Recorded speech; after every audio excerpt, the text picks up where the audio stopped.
Okay, so this is day 2 of Mishlei 26.8. And let's review what we did yesterday. Okay, so we have Ksil Evan B'Margema, Kain Nosing Ksil Kavod. So just like someone who loads a stone or binds a stone in a sling, so is one who gives honor to a fool. Okay, so what do you call it? I told you that Margema is a half-ax legomenon, right? The word only appears here. So I asked, yeah, that's that fun phrase that I use every excuse to use it. So I asked a bunch of people online about if anyone has any actual intel, evidence-based intel on what this was. Turns out no. It's the same speculations as we did. Is that they said that it comes from the word like ragam, right, to stone. So it is something, and then the mem. Someone, when you talk to grammar people, they use all of these fancy grammar terms. So he said something. It's a performative mem or something. So something that involves throwing stones. So we still don't know whether it is a sling or a catapult or a ballista, something like that. So we're at the same place that we were yesterday. Fine. But so is one who gives a kavod to a ksil, to a mishlei fool. Okay, so our questions were, number one, what is the precise relationship between the elements of the mashal and elements of the mashal? And really, what are the elements, right? We identified 6 in the mashal, the stone, the sling, the loader, the shooter, which we kind of said we assumed it's the same person, but it doesn't have to be, the act of shooting, and then the result of the shooting, right? So those are the 6 possible elements, but how does that line up, okay, with the mashal? 2, the so what question, what's the consequence? Is it a good thing or a bad thing? Right, I mean, sounds like this is a bad thing to give a stone, what do you call it, to give to load a slingshot and to give it to loading a slingshot does not seem like a bad thing. Giving kavod to a fool does seem like a bad thing. So it seems like this is highlighting a negative consequence, but the pasuk doesn't spell out what the consequence is or who the consequence is bad for. 3, what's the idea? It's obvious. That was Isaac's. It's obvious. What is the kavod in this context? What would it mean to give kavod to the ksil? So is it we gave examples for promoting someone. We said verbal praise, whatever.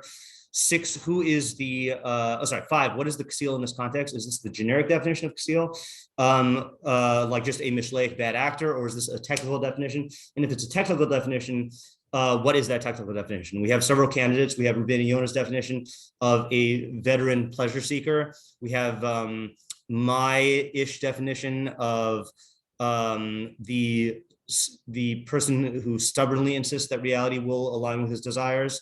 And there are several other ones. 6, who is the non-fool in the context? Is meaning the person who's the person who's giving kavod to the ksil. Is it or in danger of giving kavod to the ksil? Is it a tzaddik? Is it another fool? Is it someone else? And then 7, why would one make this mistake? Okay, so what was the idea we said yesterday? So yesterday our idea was completely unrelated, right? Because we did Sadigon's interpretation yesterday, who translated it in a completely different way, like a precious stone in a heap of regular stones, so is one who gives honor to a ksil. And Sean's idea, I believe, was that if you are giving kavod to a ksil, but the kavod does not actually reflect something that is worthy of kavod, so then you're cheapening and diminishing the kavod. So you yourself become like a precious stone in a heap of regular stones, where your own credibility or your own stature or your own esteem will be diminished by that act. Yeah, all right. But we're not going to return to Sadio today because that was a completely different thing. Okay, so we're going to go with our regular regular translation. Yes. We just briefly sum up our approach from yesterday. Yeah. We did have a couple approaches from yesterday, right? At least 2. You want to do it? We were saying that the temptation is that you might think you get along with the ksil better, or that I think I was saying you feel bad for him, you want to be promoted or something. Yeah. Or maybe identify with him. Or maybe you identify with him. Right. So you think, and you might think that the giving of the honor is relatively harmless. It's not going to do much. Hazmat suit. Yeah. Mashal, this is what's the better term? Not a list pasuk. Do we come up with a better term? Yeah, I don't remember what the term was. Yeah, right. Okay, so this is a list pasuk saying that no, giving this chaotic seal honor, he's going to misuse it in a number of different ways. Right. Yeah. So right. So just to spell out a little bit more what we mean by list pasuk is that there are certain pasukim that don't actually tell you a consequence. It just opens your eyes to a pitfall in decision making, which could have many, many consequences. Yeah. So I actually want to expand on that before we review whatever the other approach was. So last night's Mishlei shiur, which no one was here. Oh, Ariel was here. Ariel's on Zoom. So last night's pasuk happened to be something that fits in really well with this. So last night's pasuk was Befeh Hanef Yashris Re'ehu Uvedas Tzadikim Yechaletu. Okay, this will be translated different ways. Rabbeinu Yonah translates it as, with a flattering mouth, he corrupts his fellow, and with knowledge, the righteous are extricated, okay, or are saved. So Rabbeinu Yonah writes like this, and we're not going to go into the whole idea. I'm just going to give a quick summary. So he says, Rabbeinu Yonah says, Diber al midas hachanufa. This is talking about the trait of flattery. Ki hachanef, that because someone who's a flatterer, or we came up with the expression which we think should be a real one. There are people who translate fechanef as a flattering mouth, but then some people will say it is a chanef is a noun. A flatterer corrupts his fellow with his mouth. So we came up with the phrase a flatter mouth. So it's better than a flatterer, right? So Ki hachanef, a flatter mouth, yashkis re'ehu b'fiv, will corrupt his fellow with his. This is not in the packet. Sorry, this is from a different shiur. Will corrupt his fellow with his mouth. Ki yashabchehu b'fanav b'mala shelo tivsabo. He will praise him in his presence about a trait that is not found in him, or a virtue, or a quality that's not found in him. V'yita'avehu b'nafsho, and he will make him abominable in his soul. V'yasimehu to'avas Hashem, and that will render him into an abomination of Hashem. Why? Shneimar says to'avas Hashem kol gov halev, because it's an abomination of Hashem, every haughty heart. Okay, so in other words, when you praise someone for a quality that's not found in them, or we expanded this, we said even if you praise someone for a quality that they have, but they attach additional value to it, that makes them feel like they are somehow superior or more important or greater than they actually are. So then the main thing that you're doing is you are fueling their gaiva, and that, as we know, is the cause of all sorts of like bad things. Like the Miri says, then that's the source of all bad midos is gaiva. But this phenomenon, we learned the pasuk last night as this phenomenon is present for every person, and we learned that even the tzaddikim are in danger of that because every human being has ego, and that ego could flare up at any moment. So kol shkein, if you do this to a ksil, then who likely does not have the good qualities that he thinks that he has when you praise him, it's gonna be really, really bad. I am not summarizing the full idea from last night because I don't want to go off track. Okay, so any other ideas before we go to meforshim on our pasuk? I feel like we had two approaches yesterday, but I don't know. I feel like it was unclear whether we had two approaches. Yeah, that's right. That's why I didn't summarize at the end, right? Yeah. Yeah. Okay. Yeah, Rabbi was. Yeah. Did you mention the idea that I had on yesterday's pasuk? On this pasuk. Yeah. It was about you that the stone is the person. Oh, right. And right. Yeah. Oh yeah. I'll try summarizing, and you correct me if I'm wrong. Right. So the first approach, we were saying that the kavod is like the stone. No, wait. And the ksil is the slingshot, right? But then Ariel was saying that the ksil is the stone, and the situation, and the kavod is the slingshot. Wait, did I just repeat myself? No, right? Yeah, it's the other way around. Yeah. So did we come up? So in other words, you're taking someone.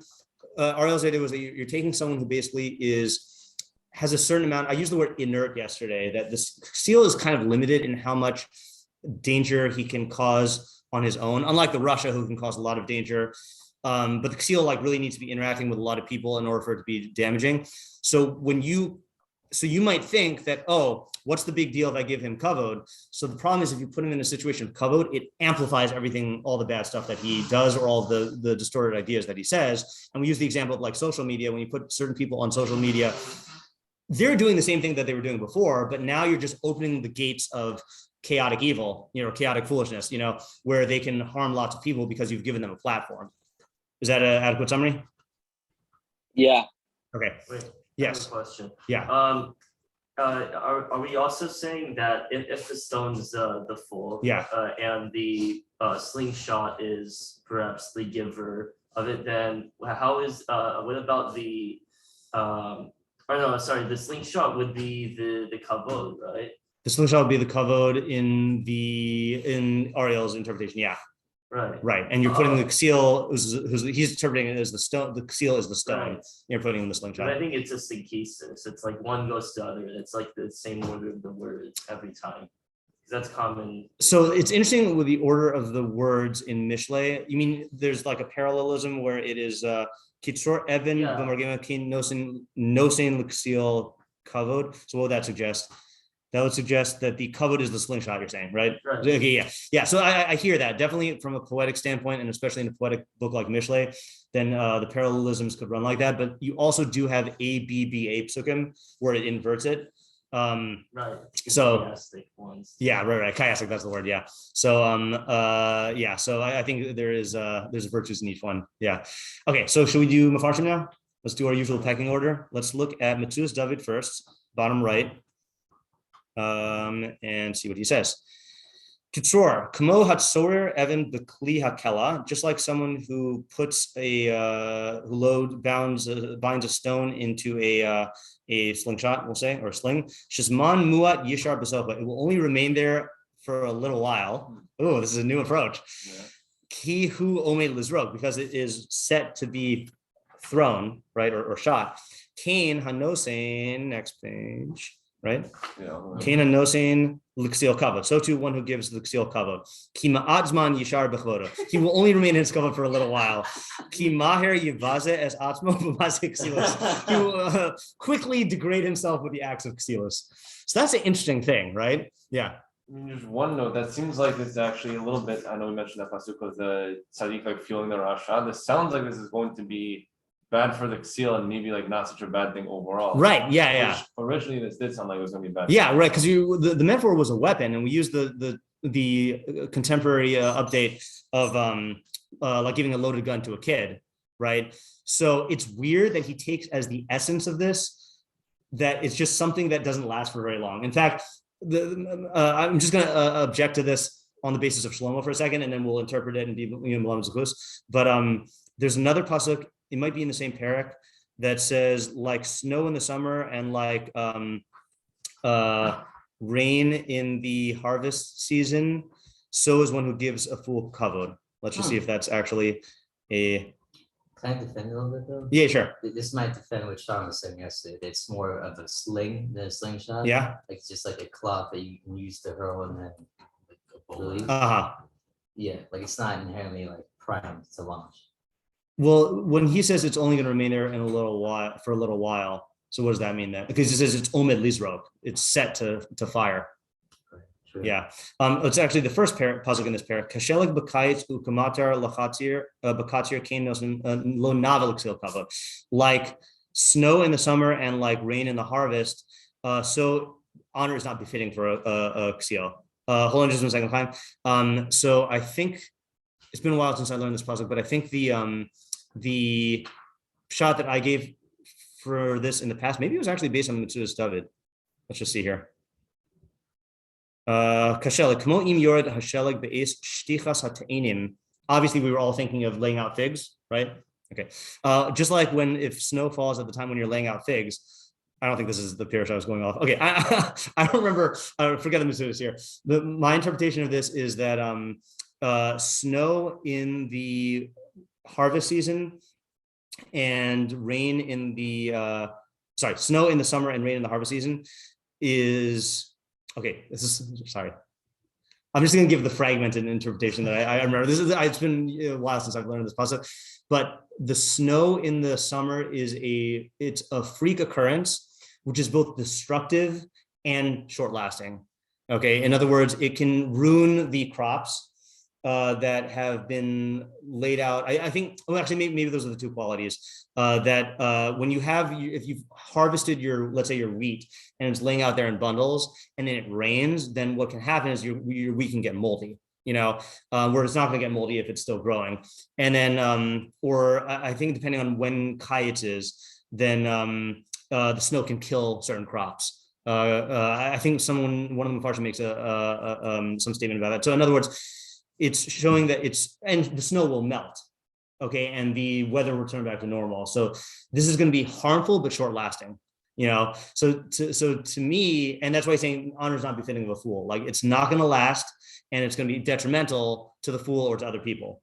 So like to me, like that is, that would fit the mashal much better. Why would he use a margema, a weapon, a loaded weapon, just to get the idea of it's going to only be there for a temporary time? I guess maybe the idea is, oh, sorry, Chaim, I have an answer, but yeah, Chaim, what were you going to say? Yeah, can you hear me? Yeah, I can hear you. Okay, good. So this is actually a bit of a defense for him. It was actually a question that I thought was asked yesterday, but I guess it wasn't. Yeah. In that a loaded weapon on its own is potential, right? It's not. Okay, good. That's what I was going to say. Right. So that was what I meant yesterday when I said what's so bad about the loaded weapon. Yeah. So I guess like that's where he's getting that from. Meaning, like again, like the loaded sling on its own is not bad. It's not where we're not really handing a loaded weapon over to a fool. Yeah. We're loading a weapon. Yeah. And that just I don't know. Like that can happen. Something can happen. So I guess he's saying that based on that, you would say it has to do more with the temporality of it. Okay, good. So I was thinking along the same lines, is that the idea is not loaded weapon. The idea is extreme potentiality, right? Like potentiality that is like set to be actualized, right? So and what Chaim is pointing out is it doesn't say like one who loads a slingshot or a sling and then gives it to someone to fire. It's just describing that state of like, I know this is not a slingshot, but if you think of the elastic band, then that's like even like I think that works out better. Is like you look at an image. If I show you an image of an elastic band or a slingshot with the sling part being pulled, you feel the tension that all you need is to let it go and then it's going to fly. Yeah. I said like a coiled spring. A coiled spring. Yeah, correct. Yeah. So that seems to be where he's getting it from. Yeah. So what's the hava mina? The hava mina. So that's a good question. Can I just add on to this point really quick for a second? Yeah. I mean, it's interesting because like, the gun has a potential or the slingshot has a potential. Yeah. It's almost like there's like another element that we forgot to mention yesterday. It was like, there's also the person who's holding the slingshot. Like the person, meaning if you go with my like interpretation, like the stone is the fool. Yeah. But someone has to be holding the slingshot. But that doesn't have to be part of the mashal. Why is potential? Well, in other words, to his defense, potential. But the person is not really part of his mashal. It's just the floating sling and the slingshot. Like it's just those two elements. I think according to him. I don't think the. Yeah, I think according to Metzudas David, it's just the. It's just the sling and the stone and the sling. And according to the pasuk also, the pasuk. I mean, I know we inferred that there's a person doing it because that's how things work in real life. But the pasuk only says like a stone bundled in a sling. Yeah. Just to the what could be the hava mina also. Yeah. That if you were to say like, if you think you could just like shoulder a little bit of kavod and like move on. Yeah. It's very different. Like if you think you could like do that and then like kind of like cover up for every little bit you've done. Like you could think that it's going to be like a long drawn out process where the guy's not going to be able to like quickly make something of what you gave him. Mm-hmm. But if it is something that, as he's saying, is like it's pretty much like every last step you've already set out for him. Yeah. Then any little thing that you give him will like instantaneously, it sounds like he's saying, will instantaneously be used against you. Yeah. Whereas you could have thought that that you can just do like a little bit and then later like cover that up. Mm-hmm. But it's not like an instantaneous thing that's going to hit you from this. Yeah. So I think if we come up with a real world scenario to like play that idea through, then it'll be a little bit clearer. So in other words, just to contrast the way we were taking it yesterday with today, is that yesterday, the pasuk is talking to somebody who thinks that giving kavod to a ksil is either a good thing or not a bad thing. And kamash malan, this is going to be destructive. That was yesterday's approach. Metzudas is saying, you think that you're going to give this kavod to the ksil and it's going to last. Kamash malan, he's going to ruin it really quickly. So what could we come up with a scenario in which, the this is a good, that a person would be tempted to do this. I have an example, but It sounds like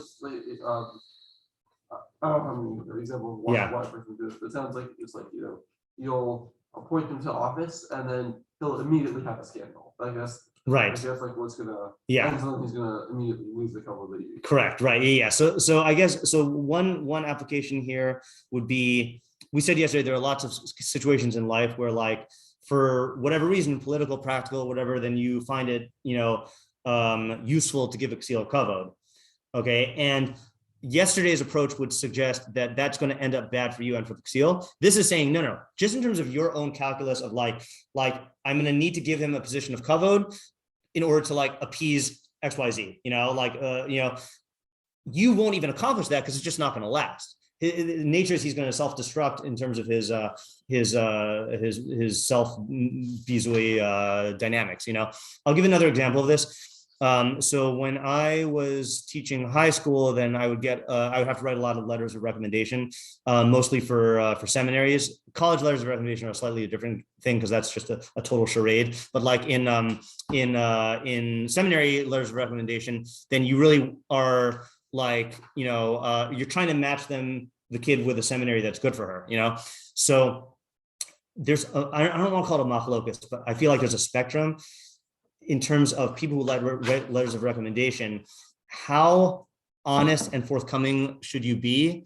And how much should you try to like shine and polish the kid and like minimize the bad and like accentuate the good? I was always of the opinion that you should be very, very honest. And I did not write dishonest, letters of recommendation. I would say the good and the bad. I wouldn't do that for a college, but for seminary, yes. And the reason why is because, this is a person who's going to be in the seminary for an entire year, right, or more, right? So, and you want the seminary to match the student and the student to match the seminary. So, what are you gaining by trying to instill to portray the student with kavod that they don't deserve by like highlighting the good qualities and concealing the bad qualities? It's going to come out. Like it's the school should know what type of student they're getting, because if it's a mismatch, then that's bad. So if you say that, if the student is has a behavior problem or like is not into learning, whatever, and you try to make it seem like they are, you're trying to give them kavod. And this is saying that no, they're just gonna, the nature, and I'm not saying that these students were ksilin, but like it's a similar thing where it's not going to last. It's just a band-aid, So like for and I think that's the mistake. The mistake is you think that this thing is, I don't know if it's because you're giving the kavod or it's because you don't appreciate the self-destructive potential of the ksil, but like, that's a mistake. Yeah. Ellie? So are we talking about a case in this pasuk where the ksil is not worthy of kavod? Like what about in a case where they actually are something worthy? So that's a good question, right? What would you say? Do you think that this is where they are worthy, where they're not worthy of it, or even where they are worthy? Yeah. So I was actually just thinking about that. This is more on with yesterday's approach. Yeah. But I'm just gonna say, just talking in general for a second. Yeah.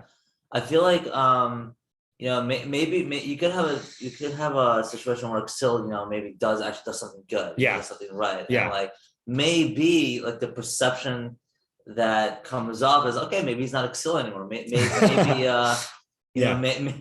maybe he did shiur or whatever. Right. Yeah. But and to answer yesterday's question about like why would you ever do that, is because maybe he's giving up the idea that okay, maybe that, but in reality no, it's his nature. So I would say, to answer Ali's question, giving a ksil in general, honor is like a horrible thing. We're not saying horrible, we're saying short lasting, right? Short lasting, because that is horrible. Whatever. Okay, yeah. Horrible was just I wasn't sure what you're saying. Horrible. Correct.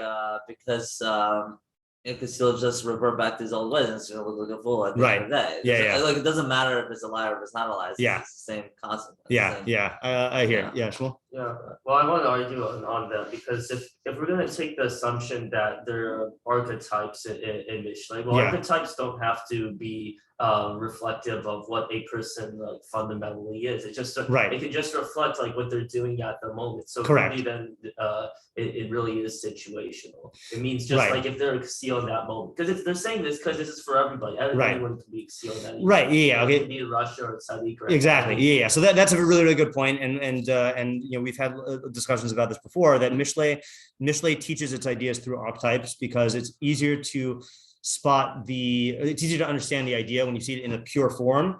And then once you get it clear in the pure form, then you can apply it in real life. So what I would do though is I would say, so let's acknowledge Mishlei is only talking about the archetype, but in real life though, the question is, how would you apply this? What would be the thought process of applying this to someone who is a Ksil, but let's say they do something that is actually worthy of kavod? So can we like just talk out what that would look like in terms of whether the Metzudas David's like dynamic will play out? But good methodology point though. Yeah. I think part of the mistake is they think, like, since the Ksil really wants the cover, which presumably he does, then he's gonna be very careful to maintain his cover. Yeah. But like, that's a good point also, right? In other words, the Ksil has a motive, especially, I mean, we haven't really done pasukim about the Ksil's relationship to kavod seeking. We know the Russia seeks kavod, but I do think it's a reasonable assumption the Ksil wants kavod, right? So like, you know, wouldn't he hold on to it? Answer is he's going to try, but he's not going to succeed. Yeah. Isn't this last sentence like pasuk also? Yeah. Right, so I'm saying no. Don't give him covered. Oh, yeah, correct, right. Yeah. So let me just, I'm going to give a real world example, which I think will, and this is going to sound political, and I'm going to make it political, and I'm going to make it not political, which is that, okay, Donald Trump. That's all I need to say. No, so like the political part, which just to get all the cards on the table, is you know that I hold that he was Ksil. Okay, right. So, but what I'm about to say, I think will be agreed upon by everyone, his supporters and his detractors, is that, you know, you see what he's doing now is he is trying to go back and get kavod for his actions in the vaccine development, right? Which is actually worthy of kavod. The fact that he pushed through the development of the vaccines in the quickest way possible. And if it weren't for that, we'd be in a much worse situation than we are now. So that is worthy of kavod. The problem is that given all of the other impulsiveness, the vast track record of Ksil-like self-debasing actions, so then even when he does something that's worthy of kavod, it won't last because things that he does will prompt bizui, you know, degradation, and will like sully like that reputation, you know. And even if you say that the bizui is not warranted, you know, like it just, I don't think there's anything at this point that Donald Trump could do that could make people just ignore all the other stuff that he did before and give him that. He wants to bask in the kavod, you know, like he's not gonna be able to bask. Like he's gonna be like the you know, on the old vaudeville shows with the cane that like pulls the person off stage. Like the Ksil has like these. He's like pulling himself off stage with the cane. Like it's just, you know, that's a bad analogy. Yeah. All right. Should we do another of the meforshim? Yes. Could we just restate why exactly you think it's going to last? Why? What Havmin is? You mean? Yeah. So I think Isaac's answer is really good. Is that the Ksil has an interest in preserving the kavod, like he wants it, so you think he'll keep it. Secondly, is that I think that if this pasuk is talking to okay, hold on. If the pasuk is not talking to the bestower of kavod, but if it is talking to the bestower of the kavod, I think then there is a feeling, maybe this is about actions in general, that like the actions I do will have a certain like kayama, like they'll persist. You know, like if I award, you know, put the medal on the Ksil's neck, then like it's going to stay because I did it, you know, and that's, you know, and so that's another reason that you might think this. And I think a lot of it also has to do with the fantasy that people have about kavod, is that people do view kavod as like this, like, you know, like a aura, like you know, the spotlight that like lasts. I mean, look at all the pasukim about kavod in Koheles. Is really where you would find it, where people make kavod into this, like, people work their whole lives trying to get into a state of kavod, and they don't think past that state, you know? So people fantasize about kavod as though it is a permanent thing. So kavod itself is not a permanent thing even, you know? But I think that fantasy about it contributes to the notion that it's gonna last. There might be other reasons also. Yeah. Okay, so let's do Rabbeinu Yonah. I don't even know if there is one or if this is, yeah. Do we end up talking about what you should do in a scenario where, let's say, like. Oh, I have another idea. Sorry. We said, like, I think we're going to talk about, but let's say let's say Ksil does something that is worthy of cover. Yeah. What does this mean you should do?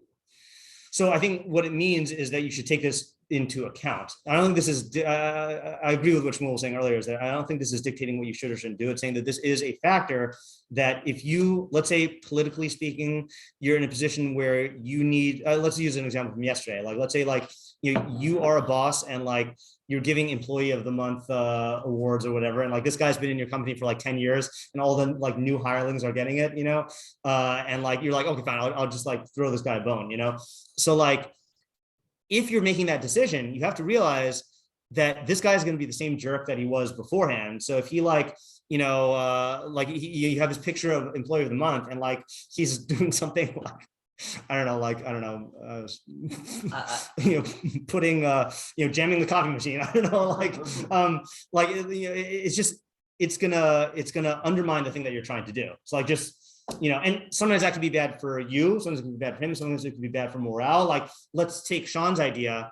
Like, I think this idea is consistent with Sean's idea, which is that, let's say you give this guy employee of the month, people will see that that's a meaningless award, because they see that it doesn't last because this guy debased himself. Yeah. I have an interesting thought. Yeah. Maybe like I think either way it goes, like it's always gonna be problematic. But yeah. the question is like damage control. Like how do you, what's the best right. scenario, right? Right. Yeah. So I would say just like take him out to dinner or whatever. So it's like control. Right. So that's another good point. Right. So there are ways to give kavod. Yeah. That's actually a good practical application. Yeah. There are ways to give kavod that the self-destruction will not reflect as poorly on you as the kavod giver, or won't cause as much destruction in the system. That's good. That's a good point. Yeah. Taking Shmuel's point into consideration, isn't it impossible the Ksil would do something? The archetypical Ksil would be worthy of kavod. Is it possible, you say? Isn't it impossible? No, I think that that Ksilim are first of all. Sorry, you said taking into account or not taking into account? Taking into account. Yeah, even taking into account that this is an archetype, even within the archetypal Ksil, like let's take the pleasure-seeking archetype, right? I can think of many celebrities who are Ksilim, who are honored for they're in that realm of value, in that value system, But do they do anything worthy of? Oh, you're saying objectively worthy of kavod? Yeah. Yeah, you could be. So we mentioned, we mentioned yesterday also. Let's say they have a talent in a certain craft, that, and let's say it's an objectively good craft, right? Like let's say like they're, you can have there are plenty of like scientists and mathematicians who in their area of expertise were geniuses and contributed to the human race, but in their personal life it was like a real total Ksil, It doesn't mean like in terms of their craft, they're not Ksil. In other parts, like right. Ksil. So I'm saying in the Ksil parts. In the Ksil parts, could you be objectively worthy of kavod? I don't think so. Right. Yeah. So right. It's not an applicable question, right? I guess the point I'm trying to make is that even in the archetypal Ksil, that personality can have virtues, that are objectively worthy of kavod, that I'll give you, I'm so surprised I didn't bring this up yesterday. Hold on. We did this in our run with the Kios a couple weeks ago. Actually, maybe I did mention it yesterday. In Hilchos Talmud Torah, Perek Dalid, then the Rambam applies this to the criteria for who you can teach Torah to. Yeah, Rashi actually says it. Oh, very good. See, when Rashi quotes the Rambam, then I'm good with Rashi on Mishlei. But yeah, no, he's not quoting the Rambam. Okay. In Lamni Torah, Divrei Torah El Talmid Hagun, we only teach Torah to a Talmud who's proper. Na'ai b'masav, who is beautiful in his actions, or Latam, or someone who's like evenly keeled or like neutral, or a blank slate, however you want to translate time. You can listen to that here if you want to listen to it. About im haya holech b'derech lo tova, but if he's on a bad path, machosirno so lemutav, we return him to the good. Umanhini also b'derech yishara, we accustom him to the upright path. Ubodkinos, and we check him. Then we bring him into the base midrash and we teach him. Amr Chachamim, as the Chachamim said, anyone who teaches a talmid who's not proper, it's as if he's throwing a stone at Miraculous. That was an avodah zarah that you worshipped by throwing stones at it. Shnemar, as it says, Kitzur Evan b'margema kinos and Ksil kavod, our pasuk. Vein kavod el Torah. Shnemar kavod Chachamim even kavod. It says the Chachamim will inherit kavod. So here you have a guy who is a Ksil, but he is a Talmid Chacham, or he's a potential Talmid Chacham, right? And meaning he's someone who his fault is that he's on a derech lotova, but he might have tremendous intellectual potential, or he might have actual knowledge. It's just we don't let him into the base midrash. So I'm saying that even in the archetype of Ksil, you can have positive qualities that are objectively worthy of kavod. Well, I guess I don't understand it, because it seems like those qualities are unpotentialized. No, they could even be potentialized or actualized. Is that what you meant by potentialized? What? Actualized? Yeah. Yeah. Well, how so? In terms of him being a Ksil. I mean, are you trying to like make? I think there's like two different ways we could be talking about like the Ksil archetype. Yeah. We're talking about what the characteristics are, or if you're trying to say someone who's like 100% Ksil. Yeah. Which I think those two are not the same thing. Yeah, I'm answering the 100% Ksil thing, and I think you are trying to find it in the archetype itself, which you're not going to find it, because that would undermine the nature of archetypes, I think. Well, no, I think what you're saying is that no one is 100. Like I think even when we're talking about the archetype of Ksil, we're not going to like assume that they're 100% Ksil in every aspect of their life. So maybe I'm taking the other way then. I'm saying that you can have a guy, let's say you have again, let's take an extreme case. Let's say you have a kid who is a prodigy and a brat, right? So he's a prodigy in Torah, and let's say he could like he's like a young Chaim, and that's an objectively good quality. But in his decision making, or in his midos, or in his like relationship to pleasure, he's a total Ksil. Sheldon Cooper, the Big Bang Theory. I'm not machshir that show, so yeah. I guess to go back to what I was thinking, I guess I was assuming that the Ksil archetype means someone who is 100% Ksil. Yeah, so I'm saying that this kid is 100% Ksil, right? But the Ksil extends to is a quality in his, maybe we're just decision making and like, his decision making, right? But he could have other qualities like his knowledge that is he can actually use the knowledge well. He might in the realm of theoretical physics or halacha or math. So Ksil could make good decisions. Yeah. Like the art. I wouldn't call that decisions, but yeah. Well, I say like he has like a 1600 on SATs. Right. Like that's something that's like, I mean, we can discuss whether that's actually whatever. For the purpose of our example, Well, I guess I'm confused because that doesn't sound like Ksil-like behavior. Well, a Ksil's not stupid. Like it's not like a Ksil. It's not like because he's a Ksil, he's gonna like intentionally fail the SATs or something like that. No, but Ksil, I guess I'm expecting that Ksil is not going to use his potential because he's a Ksil. Well, if he is using the potential, he's not a 100% Ksil. Okay, I feel like this is more of a semantic disagreement, and I maybe just can't clarify where the point of the machlokas is, or not the machlokas, but the lack of communication. But let's talk about it afterwards, and let's just use our remaining time. Let's check on the Meiri. I haven't seen the Meiri yet. Meiri starts on the next page, I guess. Or no, it's previous page, but on the left column. It's a proof. It's all proof.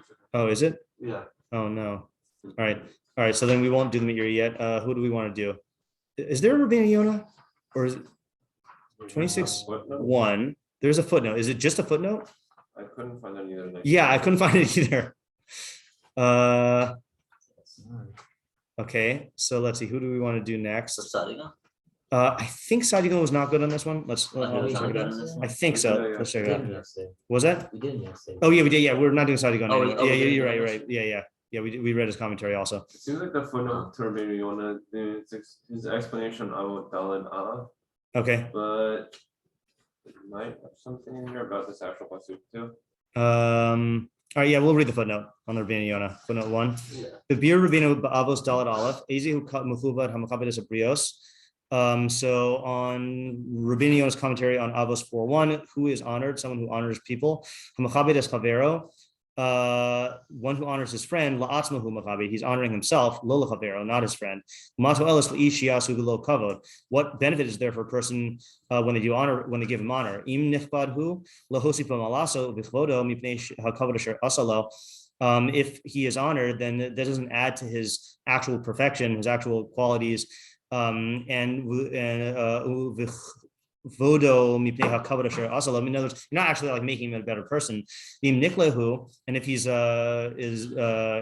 degraded, lo yachziruhu nechbad ki chabduhu. You can't make him. Meaning, if he's intrinsically degraded, then you can't make him honored by honoring him. Ulamachabdim hu bizayon lo lenikle. And for the people who honor him, that's a bizayon. It's not an honor for the nikle. In ma'alasa mosefes, his virtue is not added. Kamosh Amar Shlomo Alav Shalom Ksil Evan B'Margema Kinos and Ksil Kavod. This is reminding me of. This is reminding me of Marcus Aurelius's statement that nothing can nothing that people say about you can actually harm you or benefit you unless it makes you into a worse person or makes you into a better person. And that really is your decision, right? So in other words, if you have someone who has imperfections and you honor him, you're not actually adding anything to him. You're not actually like increasing his perfection. In fact, you might be making it worse, and you're making yourself worse because you're giving honor to someone who doesn't deserve it, So like this, he's basically highlighting the imaginary nature of social kavod. That real kavod comes from how you actually live and what your perfection is. And that's not endowed by other people. That's something that's intrinsic to you. And so when you give kavod to someone, you're not actually doing anything in real life. So this is what Shlomo said. Someone who's putting a stone in a sling is doing foolishness, doing folly. You're not honoring the stone. It doesn't become better from this. So too, when you give kavod to a ksil, that's folly on the part of the person who's doing the honoring. Nimseis Omer, consequently, he's saying, any honor that you do for people, you're doing it for yourself. Shegorem lahem shebal korcham yechabduhu umitoras chiyuv shehu hakavod ha'amiti. Well, I lost his train of thought here. Shegorem lahem, you're causing them shebal korcham, that against their will yechabduhu, people will honor them. Umitoras chiyuv shehu hakavod ha'amiti, and out in a sense of necessity, which is the true kavod. I don't know what he's saying. Valzeh nemar ezehu mechubad hamakabed esbrios. I think that last thing that he's saying is, I think what you were saying, translation over Marcus earlier. That chiyuv or mitwar chiyuv. That's real kavod. In that I don't know how this is working back to the pasuk, but exactly that. That there is a chiyuv to give kavod to someone who deserves it, and then if not, then not. Have a different thought. It's also just a comment. I know we have to stop now, but just it's a strange thing. Also, the way he's taking the mashal also, right? How's he taking the mashal? He's saying when you put a stone in the sling, you're not doing anything to the stone, right? Okay. It's a weird point of emphasis to make in the mashal. That's interesting. So he's saying, like, if you think you're benefiting the stone, you're not really benefiting the stone. You're just putting it in a sling, But like maybe he's not learning margema as a sling. Maybe he's learning it. Oh, maybe he's learning it as a pile, right? Like Sadion did. If you put the stone in a pile, you're not really doing anything. Hard to tell. All right, let's summarize and then stop, and then we can always continue on the chat if we have more ideas. So the idea, the new idea we had was Metzudas David, whatever. I'm not going to put it on the screen. Metzudas David, who said that the idea is about the subject of the pasuk is the short-lasting nature of kavod for ksil, because it's only a matter of time before he debases himself and then sullies the kavod that you gave him, and therefore, at worst, that can cause destruction or make you look bad. But even at best, it just is a futile action. It's just not gonna accomplish what you seek for it to accomplish. So if you are taking this into account, if you're in a situation where you need to give kavod to someone, and that person is a ksil, take this into account that it's not going to last, and either honor him in another way or like have backup plans. And another application, by the way, which we didn't have a chance to get into, is I think there's a thing where when you see a fool being honored, it can arouse jealousy, especially if you know that he doesn't deserve it, and like say you deserve it. You should just know it's just not going to last. Like people are not going to actually like look up to him for a long time for this. So you can like take solace in that fact. So that's just another application. Okay. We should also summarize the one from yesterday. Yeah. Because I don't think we did that. Okay, sure. Well, Sadigon, you mean? No. Or the other approach. Yeah. The other approach being that if you when you give Ksil covered, it's you're priming him to cause like wild destruction. Like, right. Like when you give a loaded weapon to a kid. Yeah, right, correct. And it's unpredictable and we may make types of damage, and the pasuk is highlighting that fact. Okay, good. Let's stop here, and then tomorrow the plan is to do the last pasuk in the series, which is also back about giving a ksil a mashal. Giving a ksil a mashal? Yeah. That's funny. Yeah, so we did what you might be interested in last Friday, shiur, because that's when we talked about that also. I'm actually rethinking